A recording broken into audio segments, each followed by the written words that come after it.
Les vainqueurs, ils ont tous des harpes.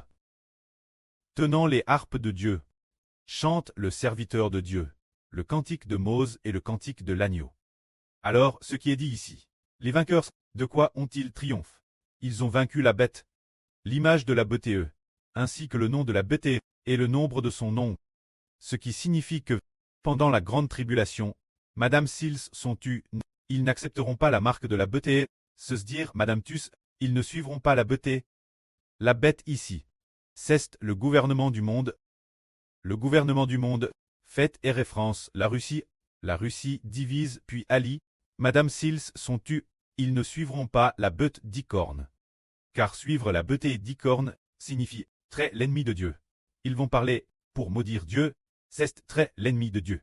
C'est pourquoi les vainqueurs sont enfin arrivés à la mer de verre. Alors ce groupe de vainqueurs, qui comprend-il? Il comprend deux groupes de personnes. Comme il écrit ici, Mose et l'agneau. Alors Mose.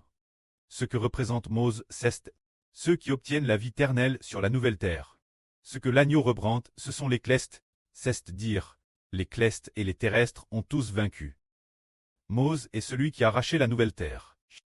El Agneau, notre Seigneur Jésus-Christ, est celui qui a arraché les clestes, c'est-à-dire, ceux du livre de vie et du livre de vie de l'agneau, ont tous sorti de la grande tribulation.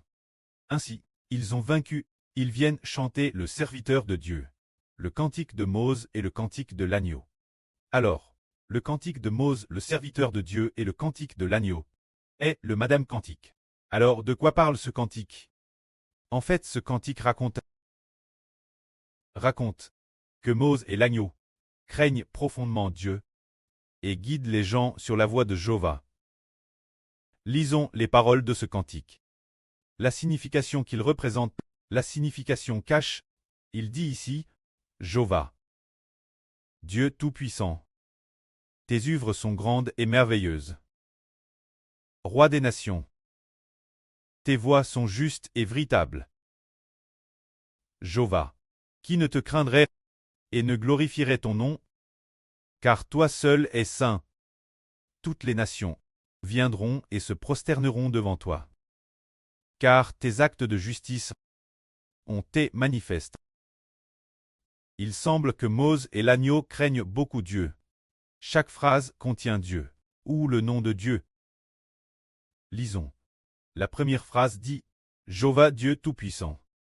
Tes œuvres sont grandes et merveilleuses. » Les œuvres de notre pré-cleste ne sont-elles pas grandes et merveilleuses? Faire sortir une population représentant un tiers de l'humanité de la grande tribulation et leur donner la vie éternelle est vraiment grand et merveilleux. Alors, qui est le Dieu Tout-Puissant?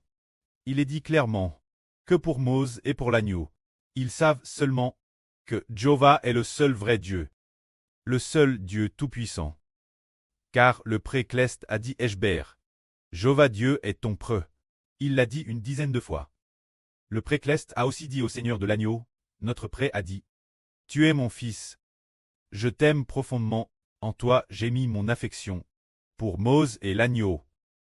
Ils n'avaient dans leur cœur que leur Dieu, craignaient profondément leur preux Jéhovah Dieu, et aimant profondément leur pré et Dieu. C'est pourquoi, pour Mose et l'agneau, il était absolument impossible de laisser le troupeau soigné du Dieu Tout-Puissant, car, dans chacune de leurs pensées, il n'y avait que leur Dieu, que leur pré.